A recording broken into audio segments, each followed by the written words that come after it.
All right, so good evening, everyone, and thank you for joining us again for another edition of our Kaizen weekly book review session. While we are waiting for our reviewer to join, we would start and we'll continue. I will want to have him on the call. This is a weekly session where we spend only 30 minutes to review what we have learned about any book that we've chosen. We have read several books. We started with How to Win a Friend and Influence People by Dale Carnegie. We went into the next book, which was Attitude is Everything. And now we are currently reading Think and Grow Rich by Napoleon Hill. We started this a while ago. This is the 7th edition of the review of Think and Grow Rich. We started with the power of thought, where Dale Carnegie told us how important the thought of human being is configured by our creator and how we can use it to address several problems. We went into discussing desire as the starting point of all achievements. And Napoleon Hill made it clear to us that you cannot achieve anything in life without desiring that particular thing. We went into discussing about faith, which was started by Napoleon Hill, visualizing and believing in the attainment of desire. That whatever you desire, you can never achieve it without having faith in achieving it. Then the third one we went to was autosuggestion, which was tagged the medium for influencing the subconscious mind. And Napoleon Hill made us realize that this is the way to wake up our subconscious mind. After we have desire, after we have faith, we will now have autosuggestion to revive our internal self, our subconscious mind, to accept that faith and work towards it. We have also done specialized knowledge, which is personal experiences on or observations. And Napoleon made us realize that it is critical for us to have that specialized knowledge to be able to achieve anything. So we encourage us to have any skill we need. And last week we did imagination, the workshop of the mind. And today we are doing organized planning, the crystallization of desire into action, which is the 6th step to riches. And to take us through that is no other person than Mr. Idris Mustafa. I think he's on the call. Yeah, I can see him on the call, sharing his video. So we'll hand over the mic to him to take us through the review, and then we'll take our comments thereafter. I'll be allowing you to share your screen soon, shortly, sir. So you can go on. Thank you. Okay, thank you. And good evening, great people. So firstly, let me quickly say that I've been part of the group for a while. I've participated, in fact, I've listened to fantastic speakers, though passively, probably because sometimes I come online a little late, but I've got beats, from every speaker, on this platform. So today, whatever I'm going to say will be like imitating, great speakers that I've listened to, on this particular platform. So I want to try share my screen so that we can dive in quickly. Okay, not yet. Okay, so let me just start why we are able to. You can share your screen. I've actually shared. I've given you the access to share screen. All right, let me try it now. You cannot start sharing screen while the other participant is sharing. Okay, so it's like you are sharing. I've also stopped sharing my screen. You can do now. Okay, you stopped. Okay, so let me try now. Okay, yes. Should be able to. Okay, I believe we can see my screen. Let me put it. Yes, I can see your screen. Okay, so to start with is the journey so far. I mean, the journey has been poetic. Let me put it that way. Uh, yes, because it is a journey from the realm of desire, straightened by faith, through the cloud of autosuggestion. We have used specialized knowledge to land in the laboratory of imagination, where we organize plans and make the required decision to take action. Okay, so that is where we are at present. This is really After, poetic, really poetic. yeah, it is poetic. So after this particular chapter, we are going to move to decision. Then we'll be taking action to convert our desire, to, something concrete, something we can feel.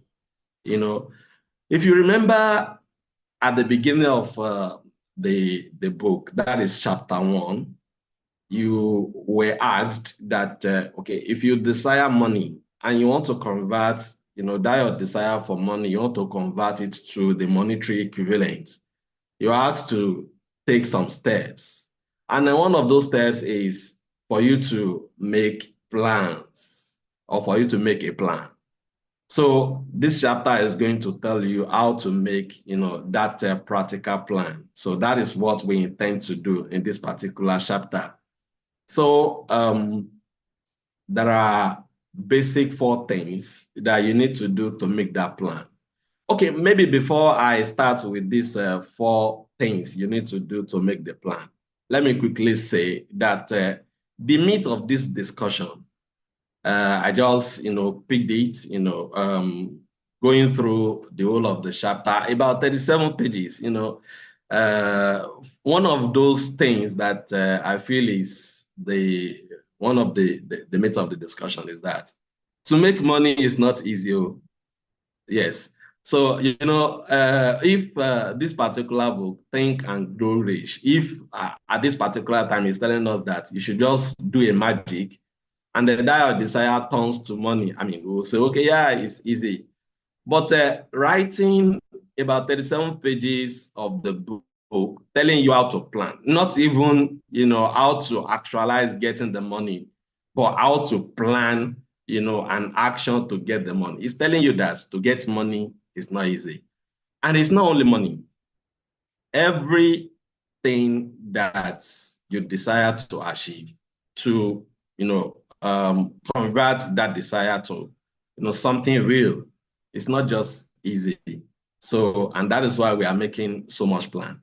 So that's the first of those things that I feel is very, very important we should note about this particular chapter. The second thing is, you see this plan or this organized planning stage, it is something you cannot skip. Yes, I've met, folks that we've done 1, 2, 3 things together, and they will say, okay, let us meet on the field. Let us meet on the field, and we'll find a way around, the planning. We'll be doing the planning and be doing the action, at the same time. So this particular book is telling you that it is not possible. If you skip the planning, then it means you are going to meet with failure. Okay, so that's the second thing there. And the third matter there is we are going to get to that particular. It says it is what you sow that you are going to reap. Okay, so those 3 items, I want us to, know that that is just like the summary of the whole thing, the meat of the discussion. So if we understand those 3, then I'll quickly take the steps, like he wrote in the book, what you need to do to have a good plan. He said the first one is you should decide what advantage or benefit you can offer individual members of a group in return for their cooperation. What I have done is, he made this point 2, but I'm making it the first point. The reason is, if you don't decide what you can give, then there is no point bringing people together, to create what he called the mastermind alliance. Okay, so the first is for you to decide what is it that if I have a group of 5 people and we want to work together for me to create a plan and actualize, what the goal of the plan is. What is it that I can benefit those people with? So he said that's the first thing you need to, decide.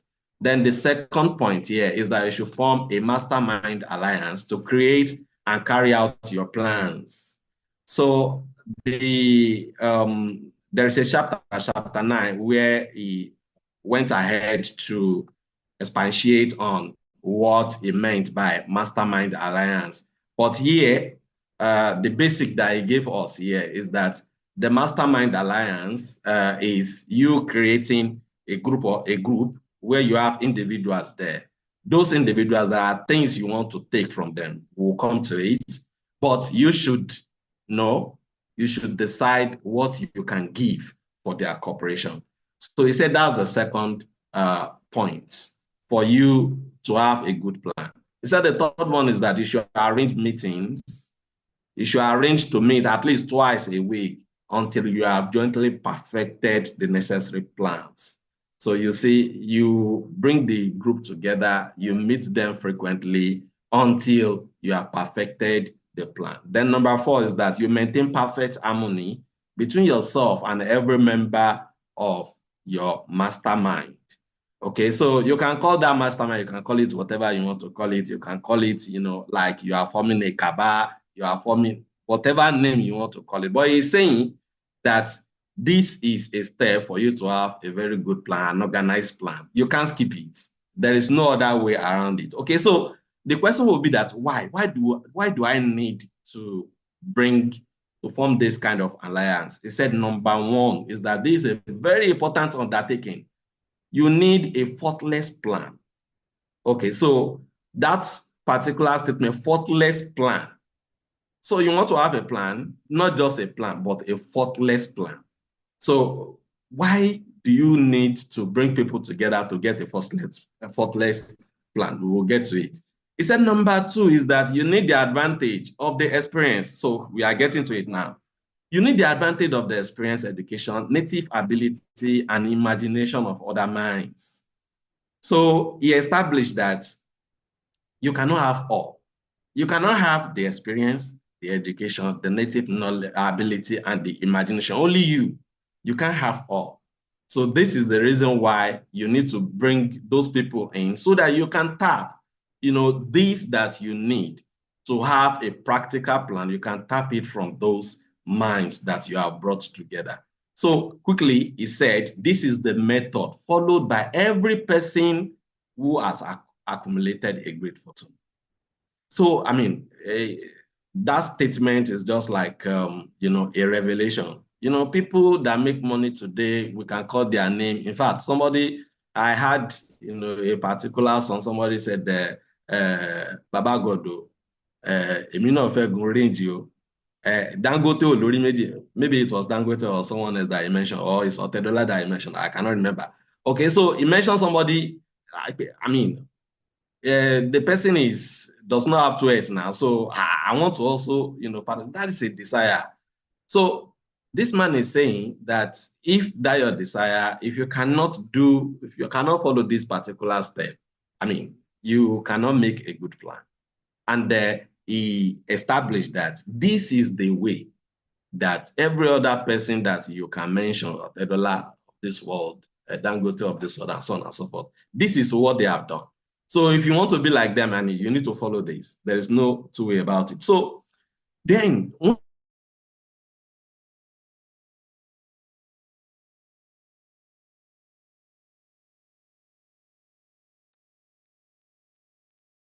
Cannot hear Mr. Idris again.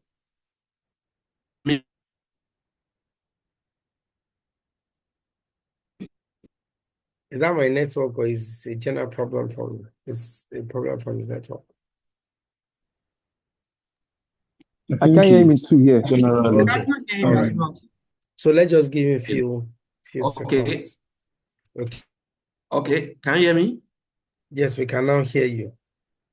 Oh, sorry. Okay, I don't know where you lost it. Okay, so he said when you've been able to make this plan, this practical plan, then you need to apply it without the fear of failure.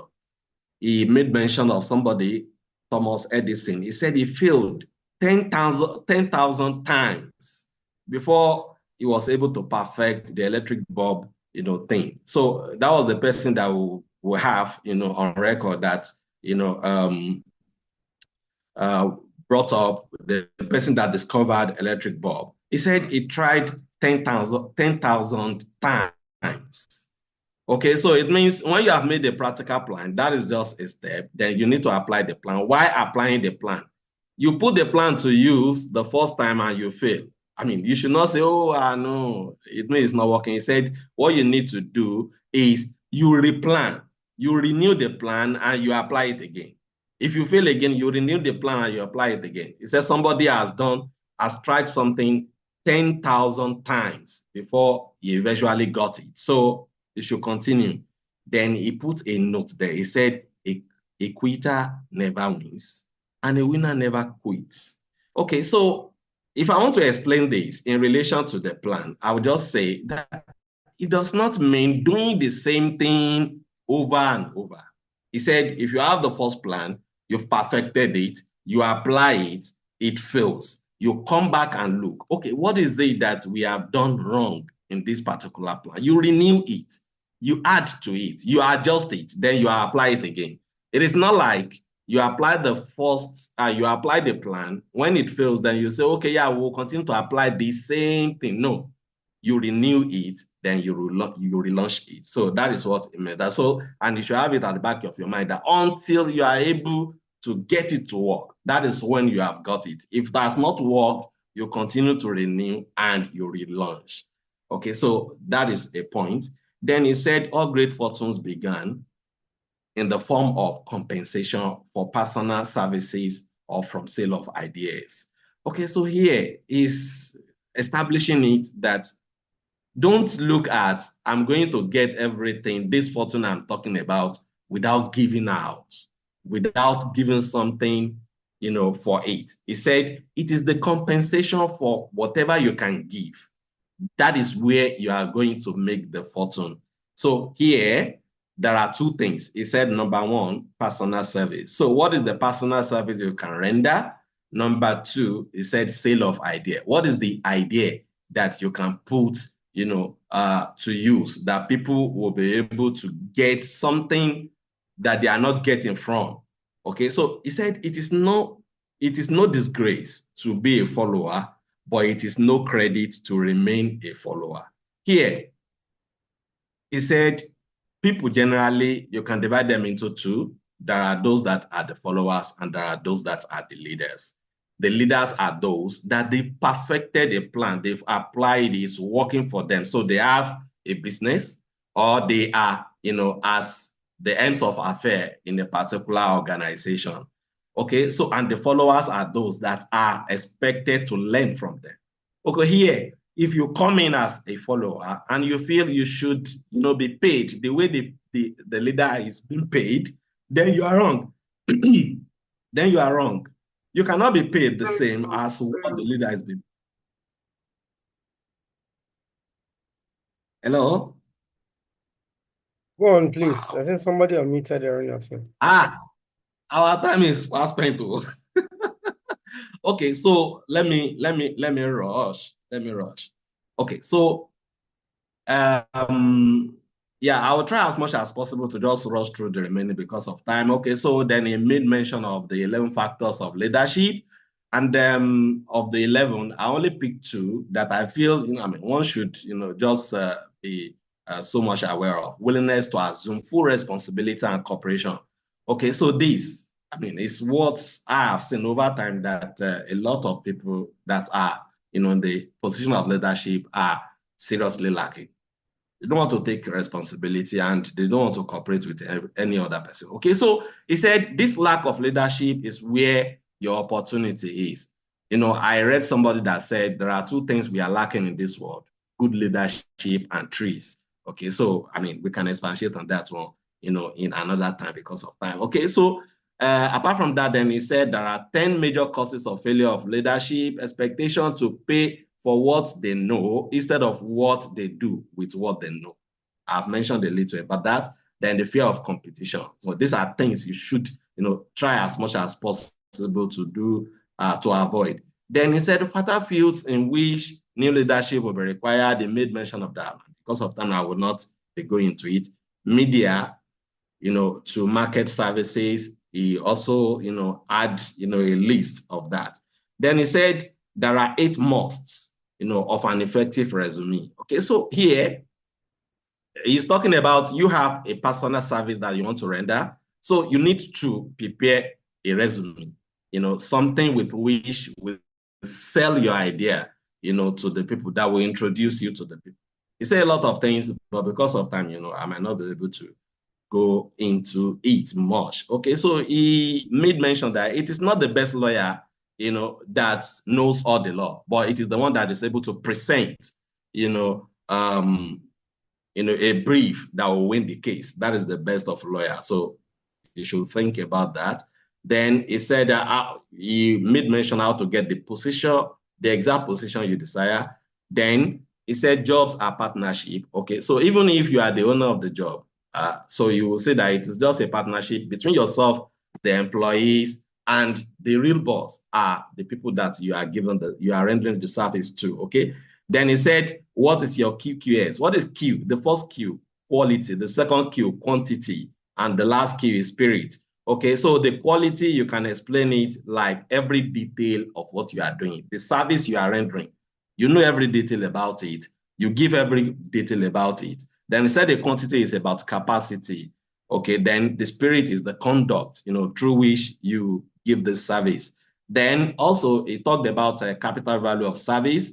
So he said your capital value, when you say how much brain do you have, I mean, you should not be thinking of how much you have loaded it, but you should be thinking of how much income can you produce without your brain. He said that is your capital value. Then he made mention about 30 major causes of failure. So for me, I just picked overcaution, that you are too conscious. I don't want to do that. No, I don't want to fail. Then guessing instead of thinking. People guess instead of thinking. Guessing is you are not sure about that thing, but you feel, oh, yeah, maybe like this, maybe like this. But thinking is you have facts about that thing, and you are taking your plan based on the fact that is with you. Okay, so he said you should do the thinking, you should not do the guessing.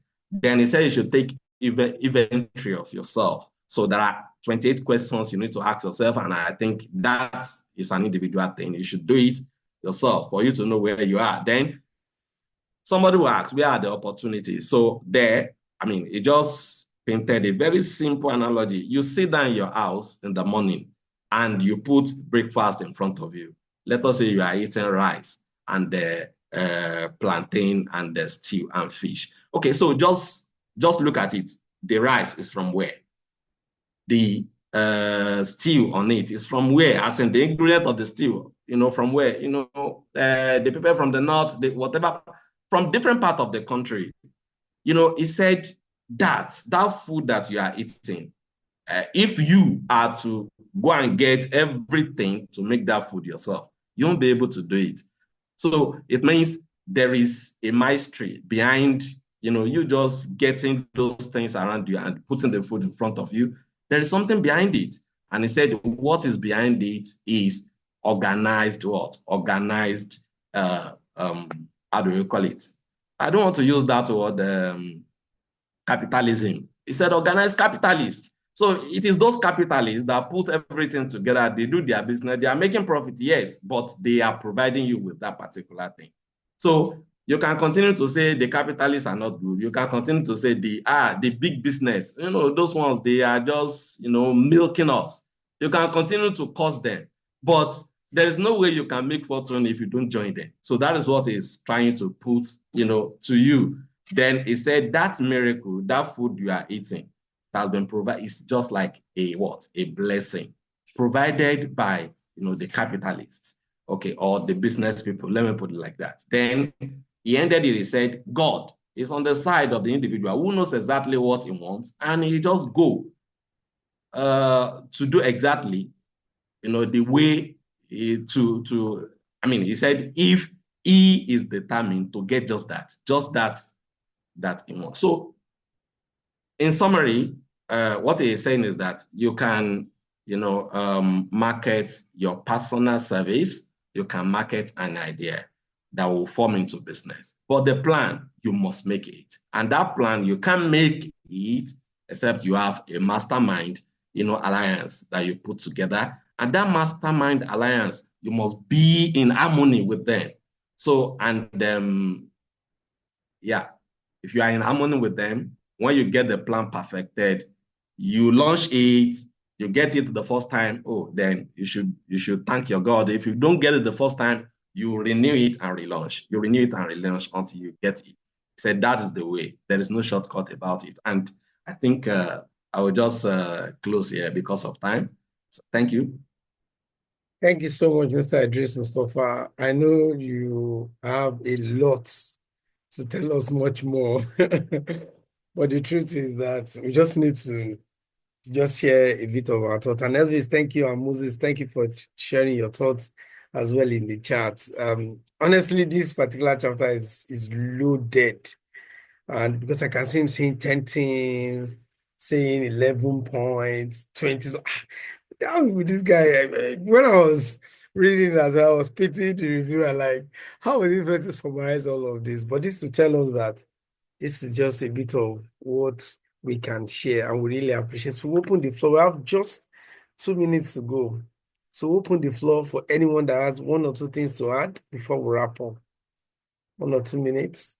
We just have 2 minutes to go. So if you have anything, just raise your hand and I give you the access to share your screen. But when I read the whole chapter, the only thing that came into my mind was how it's structured. Let me allow Shamsidi. Shamsidi, you can go ahead.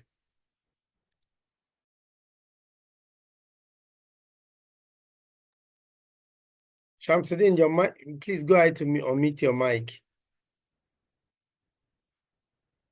All right, where Shamsidi is struggling to unmute. I just want to mention that when I was reading the book, I looked at how he structured the book, talking about the mastermind and talking about the available opportunities and how we all need to prepare. He made some huge forecasts in terms of the world will require a new set of leaders to achieve the new world order, right? And this book was written since 1937. And the implication of this is some people since then visualized what the world should be and what they think will happen. And now here we are. He talked about employer-employee relationships. Look at it today. There's so many things our employers did then. Now that is not easy for them to do because people are asking questions, people are talking about their mental health, people are talking, so a lot of things. So Shamsuddin, I'll give you the last, we have actually overrun our time. I'll give you 1 minute to go and then we'll wrap up. Shamsuddin, go ahead to unmute your mic, please. 1 minute, please. Okay. Okay, thanks you for the opportunity. I think for me, the chapter introduces 3 ideas for us to learn from. Number 1 is realism. And that is when you create a plan, it has to be realistic. Although the first time you create it, it's not likely to be a perfect plan, but you just have to try to make the best to create it to be a realistic one. Number 2 is modify your plan. And that is a plan is a project in a continuous evolution. You don't have to stick to the initial plan forever, but instead you should change it many times until it fits the world. And the third thing is introspection and self-awareness. And that is a plan might be great, but a plan might also be executed and carried out. If the person who is supposed to carry it out is not ready, then the plan would be a failure.